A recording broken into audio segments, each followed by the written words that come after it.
guys, I'm down at the tech site for day one of the Bermuda Sail Grand Prix and I'm so excited to see season 3 kick off. I'm watching the Canadian team crane in at the moment and I'm hoping to walk around, catch some of the sailors and see if they're ready for racing.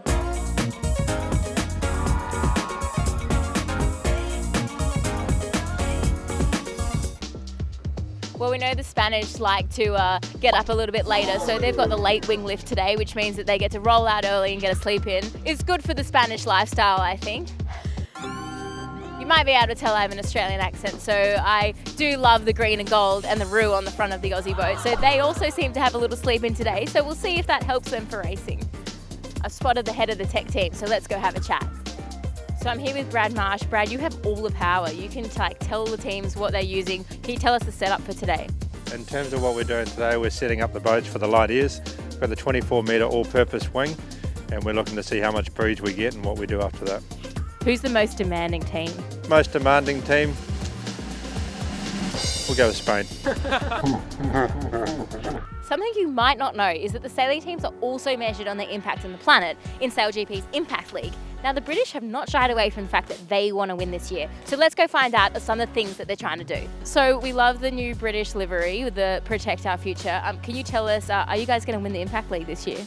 It's definitely the goal. Obviously we want to win on the water, but we also want to win off the water in the Race for the Future and win the Impact League. I've done a lot of sort of sustainability, sport and sustainability forums and chats, and it just completely stands out from any other sport. Well, let's hope you win those 2 trophies this year.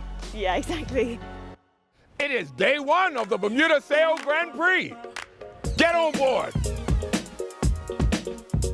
The party atmosphere here in Bermuda is unmatched as the sailing gets underway, with a street party being held as to celebrate SailGP being here.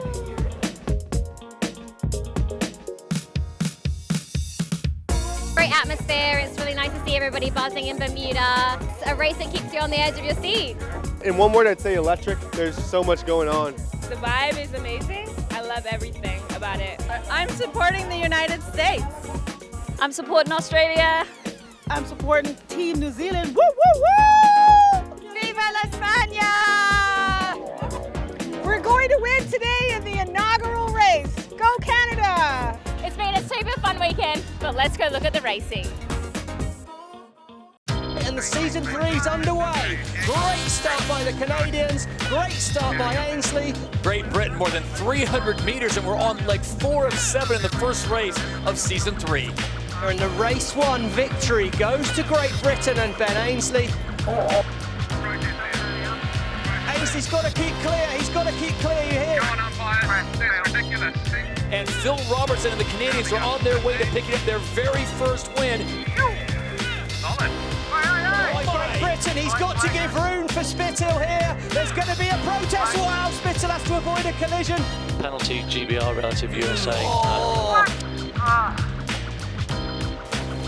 Here's Great Britain. They pulled in front in the last moments of this race. And the win will go to Sir Ben Ainsley. One of my favourite parts of the day is catching up with the sailors after racing. Let's head to the mix zone to see what they have to say.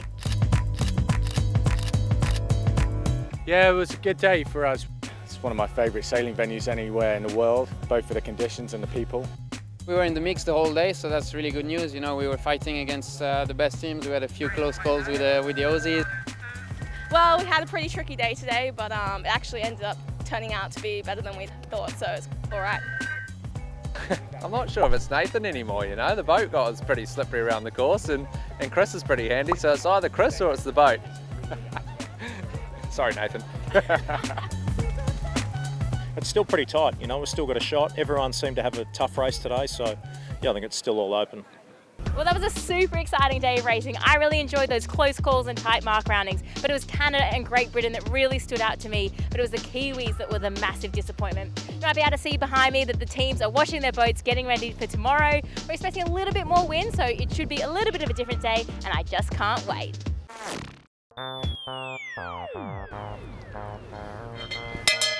It is day 2 of the Bermuda Sail Grand Prix. Get ready for the finals. All right, guys, it's day 2 of racing here in Bermuda, and I'm so excited to see who makes that top 3 final today. Hello, how are you going? Do you mind if I ask you a couple of questions? Of course. So you won here in Bermuda last year. Are you up for a repeat? Why not? Why not? It's a beautiful day, good breeze, good conditions, so looking forward to it. Tough day of racing yesterday to be a sailor. Is today going to be a little bit easier? Oh, it's never easy in SailGP, is it? But yeah, yesterday was particularly hard because you saw the wind was up and down, shifting around a lot. I think today it's a bit stronger, maybe a bit more steady, but it's going to be a real fight just to get into that final 3, and then, you know, it's anyone's game. Hey Jimmy, any chance you can multitask?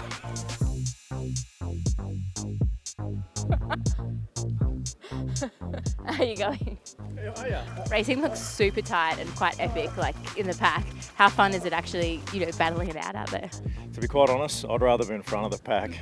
Yeah, in the pack it's very stressful. All right, so strategy for today, get in front, stay in front? That'd be nice, yeah, something different.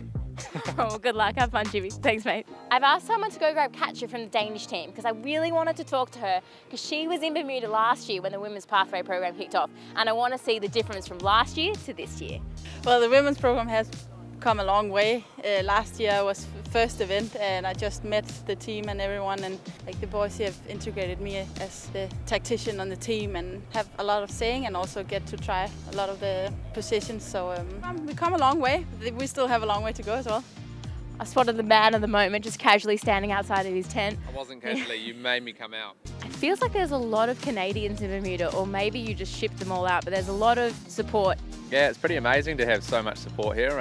Yeah, we're sort of calling Bermuda our home event this year because we don't have one. Oh, well, have fun today and send it. Oh, thank you. Send is what we do. As you can see, there's a lot going on behind the scenes. Get in on the action yourself and head to sailgpinsights.com. No room for contact. The French at the top. The French are trying to barge in. Wow, that was punchy as the line went clear. This is the umpires. France, you have been black flagged. And in the end, the Kiwis on day number 2 take the win. Watch for the line to turn white as the crews turn down. Ooh. Perfection from Australia there. What a start by Slippery Slingsby across the line. Final leg, Australia, Tom Slingsby will bring it home for a win here in race number 5. Timing looks good from Australia. Perfect start from Australia.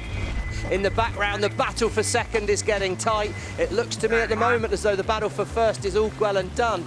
Ainsley on board Great Britain needs to be sure to be ahead. It's a tight cross.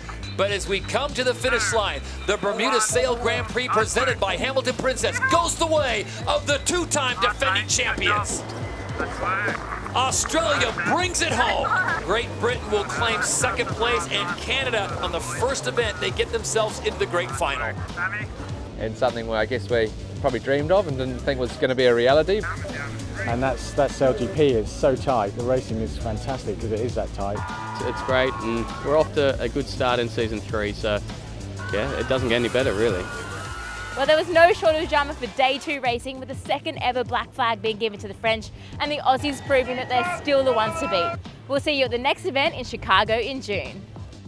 Oh yay! Oh yay! Oh yay! And that's all for the Bermuda Sail Grand Prix.